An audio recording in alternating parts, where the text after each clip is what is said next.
दोस्तों, 23 जनवरी सन 1897 को ओडिशा राज्य के कटक में एक बच्चा जन्म लेता है। वो एक बंगाली संपन्न परिवार में बड़ा होने लगता है। उस लड़के की स्कूल की पढ़ाई शुरू होने लगती है। कटक के रेवेनशॉ कॉलेजिएट स्कूल में उसका दाखिला करा दिया जाता है। उसके बाद वो लड़का बड़ा हो जाता है और उसके कॉलेज की पढ़ाई कलकत्ता के प्रेसिडेंसी कॉलेज और स्कॉटिश चर्च कॉलेज में कंप्लीट होती है। उसके बाद इंडियन सिविल सर्विस की तैयारी के लिए उनके माँ बाप उस लड़के को लंदन के कैम्ब्रिज यूनिवर्सिटी भेज देते हैं। और दोस्तों, एक बात हम आपको बता दें कि उस समय अंग्रेजों का शासन भारत में चल रहा था और उस समय सिविल सर्विस में जाना बहुत ही ज्यादा कठिन था। परंतु उस लड़के ने अपने मेहनत के दम पर वहां एडमिशन भी लिया और उसने सिविल सर्विसेज एग्जाम में चौथा स्थान प्राप्त किया। दोस्तों, ये होनहार और जोशीला लड़का कोई और नहीं बल्कि हमारे नेता, देश की आजादी में अपना बलिदान और सब कुछ निछावर कर देने वाले नेताजी सुभाष चंद्र बोस थे। खैर, अब आप जान ही गए हैं कि वो बच्चा कौन था, तो अब बढ़ते हैं सुभाष चंद्र बोस की जिंदगी की आगे की कहानी पर। और ये कहानी वहां जाकर खत्म होगी जहां पर उनकी मौत हुई थी या नहीं हुई थी, क्योंकि दोस्तों, नेताजी सुभाष चंद्र बोस की मौत अभी भी रहस्य बनी हुई है। तो चलिए आगे बढ़ते हैं। सिविल सर्विसेज की परीक्षा में चौथा स्थान प्राप्त करने के बाद नेताजी सुभाष चंद्र बोस 1921 में भारत में बढ़ती राजनीतिक गतिविधियों का समाचार पाकर अपनी उम्मीदवारी वापस ले लेते हैं और शीघ्र भारत लौट आते हैं। सिविल सर्विस छोड़ने के बाद वे भारतीय राष्ट्रीय कांग्रेस के साथ जुड़ जाते हैं। पर दोस्तों, सुभाष चंद्र बोस महात्मा गांधी के अहिंसा के विचारों से सहमत नहीं होते हैं। दोस्तों, महात्मा गांधी उदार दल का नेतृत्व कर रहे थे, वहीं सुभाष चंद्र बोस जोशीले क्रांतिकारी दल के प्रिय थे। महात्मा गांधी और सुभाष चंद्र बोस के विचार अलग अलग थे, लेकिन वे ये अच्छी तरह जान चुके थे कि महात्मा गांधी और उनका मकसद एक है, यानी देश की आजादी। दोस्तों, पहली बार नेताजी सुभाष चंद्र बोस गांधी जी को राष्ट्रपिता कहकर संबोधित करते हैं। 1938 में नेताजी भारतीय राष्ट्रीय कांग्रेस का अध्यक्ष निर्वाचित होते हैं। उसके बाद वो राष्ट्रीय योजना आयोग का गठन करते हैं। ये नीति गांधीवादी आर्थिक विचारों के अनुकूल नहीं होती है। 1939 में बोस एक गांधीवादी प्रतिद्वंदी को हराकर विजयी होते हैं। गांधी जी इसे अपनी हार के रूप में ले लेते हैं। उनके अध्यक्ष चुने जाने पर गांधी जी कहते हैं कि बोस की जीत मेरी हार है, और ऐसा लगने लगा कि वो कांग्रेस वर्किंग कमेटी से त्यागपत्र दे देंगे। गांधी जी के विरोध के चलते इस विद्रोही अध्यक्ष ने त्यागपत्र देने की आवश्यकता महसूस करने लगते हैं। इसके बाद सुभाष चंद्र बोस एक नया आंदोलन शुरू कर देते हैं। सुभाष बाबू के प्रभाव से अंग्रेजी सरकार भयभीत हो गई थी। तभी अंग्रेज उन पर आरोप लगाते हैं कि वे बम और पिस्तौल बनाने वाले क्रांतिकारियों के साथ है। इसके बाद उन्हें कुछ दिन कोलकाता के जेल में रखा जाता है। बाद में मांडले, बर्मा के जेल में भेज दिया जाता है, जहां लगभग 16-17 साल पहले लाला लाजपत को एवं लोकमान्य बाल गंगाधर को रखा गया था। अपने जीवन में सुभाष बाबू को कुल 11 बार कारावास होता है। राजनीतिक प्रेरणा स्रोत देश बंधु चित्तरंजन दास के निधन का समाचार सुभाष बाबू को मांडले जेल में मिलता है। ये उनके लिए बहुत ही दुखदाई समाचार था।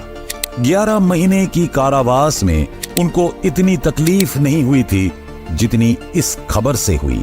देश बंधु चित्तरंजन दास की कही बात, बंगाल के जल, बंगाल की मिट्टी में एक चित्तरंजन सत्य निहित है, से सुभाष चंद्र बोस को कोलकाता से दूरी का एहसास होने लगा था। फिर भी जेल में रहने का उनको दुख नहीं था। उनका मानना था कि भारत माता के लिए कष्ट सहना गौरव की बात है। मांडले जेल में अधिक बीमार हो जाने के कारण सरकार उनको छोड़ने का हुक्म दे देती है और सुभाष चंद्र बोस जेल से बाहर आ जाते हैं। जेल से बाहर आने के बाद नेताजी सुभाष चंद्र बोस कोलकाता में वापस भारत की आजादी के लिए काम करने लगते हैं। इसी दौरान क्रांतिकारी नेता यतीन्द्रनाथ लाहौर जेल में 63 दिन के भूख हड़ताल करके प्राण त्याग देते हैं। शहीद यतीन्द्रनाथ की शव यात्रा को पूरे जोश के साथ निकाला जाता है। इस अवसर पर सुभाष बाबू अंग्रेजों के खिलाफ बहुत ही जोशीला भाषण देते हैं, जिस वजह से उनको दोबारा गिरफ्तार कर लिया जाता है। इस प्रकार जब कई बार जेल भेजकर सरकार थक गई तो उनको नजरबंद कर दिया जाता है। इस हालत में सुभाष बाबू का स्वास्थ्य फिर से खराब हो जाता है। दोस्तों, जेल से रिहा करने के बजाय इनको इलाज के लिए स्विट्जरलैंड भेज दिया जाता है, पर नेताजी विदेश में रहकर भी देश की स्वाधीनता के लिए कार्य करते हैं। पिता की बीमारी की खबर मिलने पर सरकार के मना करने पर भी नेताजी भारत आए, लेकिन जहाज से उतरते ही उन्हें गिरफ्तार कर लिया जाता है और फिर नेताजी इस शर्त पर छोड़े जाते हैं कि जब तक भारत में रहेंगे किसी राजनीतिक गतिविधि में भाग नहीं लेंगे। पिता के अंतिम क्रियाकर्मों के बाद उन्हें विदेश वापस जाना पड़ता है। 2 साल बाद नेताजी फिर से वापस भारत आते हैं, लेकिन एक बार फिर से वो पकड़ लिए जाते हैं और जब सभी प्रांतों में कांग्रेसी सरकार बन जाती है तब नेताजी जेल से रिहा हो जाते हैं। दोस्तों, इसके बाद 1938 में नेताजी कांग्रेस के सभापति बनाए जाते हैं। रविंद्रनाथ टैगोर, प्रफुल्ल चंद्र रॉय, मेघनाथ साहा जैसे वैज्ञानिक भी सुभाष चंद्र बोस के कार्यशैली के साथ शामिल हो जाते हैं। 1938 में गांधी जी ने कांग्रेस अध्यक्ष पद के लिए सुभाष को चुन तो लेते हैं, मगर गांधी जी को सुभाष बाबू की कार्य पद्धति पसंद नहीं आती है। इसी दौरान यूरोप में दूसरे विश्व युद्ध के बादल छा रहे थे। सुभाष बाबू चाहते थे कि इंग्लैंड की इस कठिनाई का फायदा उठाकर भारत का स्वतंत्रता संग्राम अधिक तेज कर दिया जाए। नेताजी अपने अध्यक्ष पद के कार्यकाल में इस तरफ कदम उठाना भी शुरू कर देते हैं। गांधी जी इस विचारधारा से सहमत नहीं होते हैं। भगत सिंह को फांसी से ना बचा पाने पर भी सुभाष चंद्र बोस गांधी जी एवं कांग्रेस से नाखुश थे। इन मतभेदों के कारण आखिरकार सुभाष चंद्र बोस एक बार फिर से कांग्रेस पार्टी छोड़ देते हैं। दोस्तों, उसके बाद सन 1940 में रामगढ़ कांग्रेस के अधिवेशन के अवसर पर सुभाष बाबू समझौता विरोधी कॉन्फ्रेंस का आयोजन करते हैं और उसमें बहुत जोशीला भाषण देते हैं। ब्लैक होल स्मारक को देश के लिए अपमानजनक बतलाकर उसके विरुद्ध आंदोलन छेड़ देते हैं। इससे अंग्रेज सरकार उन्हें गिरफ्तार कर जेल भेज देती है। जेल में ही नेताजी भूख हड़ताल कर देते हैं और आखिर अंग्रेजों को उन्हें छोड़ना ही पड़ता है और उनकी मांग के आगे झुकना पड़ता है, जिससे ब्लैक होल स्मारक को हटाना स्वीकार किया जाता है। सन 1941 में जब कोलकाता की अदालत में मुकदमा पेश होना था तो पता चला कि नेताजी घर छोड़कर कहीं चले गए हैं। दरअसल सुभाष चंद्र बोस भेष बदलकर पहरेदारों के सामने से ही निकल गए थे। भारत छोड़कर नेताजी सबसे पहले काबुल जाते हैं, उसके बाद जर्मनी में हिटलर से मिलते हैं। फिर नेताजी जर्मनी में भारतीय स्वतंत्रता संगठन और आजाद हिंद रेडियो की स्थापना करते हैं। जर्मनी से गोताखोर नाव द्वारा जापान पहुंचते हैं। अंग्रेजों के खिलाफ लड़ने के लिए नेताजी जापान के सहयोग से आजाद हिंद फौज का गठन करते हैं और युवाओं को आह्वान करते हुए कहते हैं, तुम मुझे खून दो, मैं तुम्हें आजादी दूंगा। दोस्तों, इस लाइन से युवाओं में जोश भर जाता है। बोस का मानना था कि अंग्रेजों के दुश्मनों से मिलकर आजादी हासिल की जा सकती है। उनके विचारों को देखते हुए उन्हें ब्रिटिश सरकार कोलकाता में नजरबंद कर लेती है, लेकिन वो अपने भतीजे शिशिर कुमार बोस की सहायता से वहां से भाग निकलते हैं। वो अफगानिस्तान और सोवियत संघ होते हुए जर्मनी जा पहुंचते हैं। दोस्तों, यहाँ पर थोड़ा रुकेंगे और आपको बताना चाहेंगे कि सक्रिय राजनीति में आने से पहले नेताजी ने पूरी दुनिया का भ्रमण किया। वो 1933 से लेकर 1936 तक यूरोप में रहे। यूरोप में ये दौर था हिटलर के नाजीवाद और मुसोलिनी के फांसीवाद का। नाजीवाद और फांसीवाद का निशाना इंग्लैंड था, जिसने पहले विश्व युद्ध के बाद जर्मनी पर एक तरफा समझौते थोपे थे।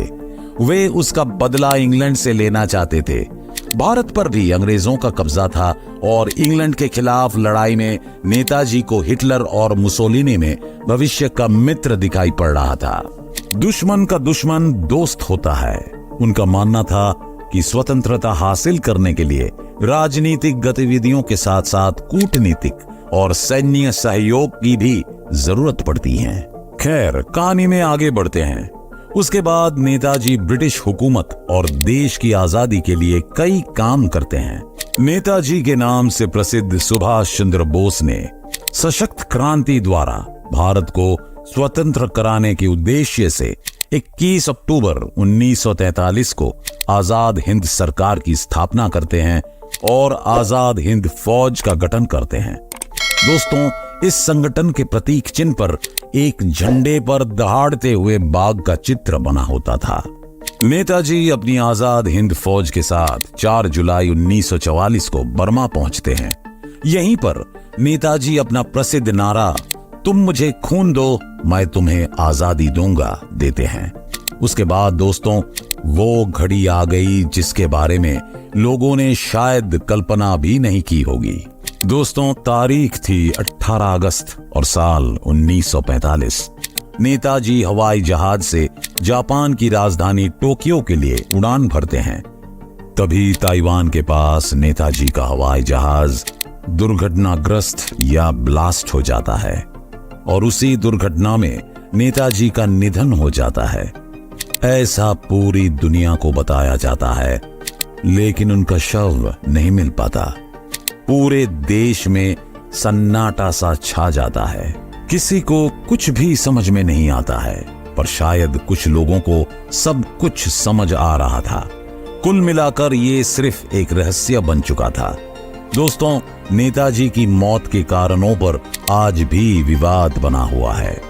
दोस्तों, ये तो था पहला कारण। नेताजी की मौत के विषय में एक बात और कही जाती है। दोस्तों, द्वितीय विश्व युद्ध में जापान की हार के बाद नेताजी को नया रास्ता ढूंढना जरूरी हो गया था। वो रूस से सहायता मांगने का निश्चय करते हैं और 18 अगस्त 1945 को नेताजी हवाई जहाज से मंचूरिया की तरफ उड़ान भरते हैं, पर नेताजी मंचूरिया पहुंचते ही नहीं हैं। इस सफर के दौरान ही नेताजी लापता हो जाते हैं। इस दिन के बाद नेताजी कभी किसी को दिखाई नहीं दिए। 23 अगस्त 1945 को टोक्यो रेडियो बताता है कि साइगोन में नेताजी एक बड़े बम वर्षक विमान से आ रहे थे। 18 अगस्त को ताइहोकू हवाई अड्डे के पास उनका विमान दुर्घटनाग्रस्त हो गया। विमान में उनके साथ सवार जापानी जनरल शोदेई, पायलट तथा कुछ अन्य लोग मारे गए। नेताजी गंभीर रूप से जल जाते हैं। उन्हें ताइहोकू सैनिक अस्पताल में ले जाया जाता है, जहां नेताजी दम तोड़ देते हैं। कर्नल हबीबुर रहमान के अनुसार उनका अंतिम संस्कार ताइहोकू में ही कर दिया गया था। सितंबर के मध्य में उनकी अस्थियां संचित करके जापान की राजधानी टोक्यो के रैंकोजी मंदिर में रख दी जाती हैं। दोस्तों, 15 भारतीय राष्ट्रीय अभिलेखागार से प्राप्त दस्तावेज के अनुसार नेताजी की मृत्यु 18 अगस्त 1945 को ताइहोकू के सैनिक अस्पताल में रात 9 बजे हुई थी। स्वतंत्रता के बाद भारत सरकार इस घटना की जांच करने के लिए 1956 और 1977 में 2 बार आयोग नियुक्त करते हैं। दोनों बार ये नतीजा निकलता है कि नेताजी उस विमान दुर्घटना में ही मारे गए। लेकिन जिस ताइवान की धरती पर यह दुर्घटना होने की खबर थी, उस ताइवान देश की सरकार ने इन दोनों आयोगों ने कोई बात ही नहीं की दोस्तों, है ना ये चौंकाने वाली बात। खैर, 1999 में मनोज कुमार मुखर्जी के नेतृत्व में तीसरा आयोग बनाया जाता है। 2005 में ताइवान सरकार ने मुखर्जी आयोग को बता दिया कि 1945 में ताइवान की भूमि पर कोई हवाई जहाज दुर्घटनाग्रस्त हुआ ही नहीं था। दोस्तों, ये बात बहुत ही ज्यादा चौंका देने वाली और दिल को दहला देने वाली थी। दोस्तों, 2005 में मुखर्जी आयोग ने भारत सरकार को अपनी रिपोर्ट पेश की, जिसमें उन्होंने कहा कि नेताजी की मृत्यु उस विमान दुर्घटना में होने का कोई सबूत नहीं है। लेकिन भारत सरकार ने मुखर्जी आयोग की रिपोर्ट को अस्वीकार कर दिया। 18 अगस्त 1945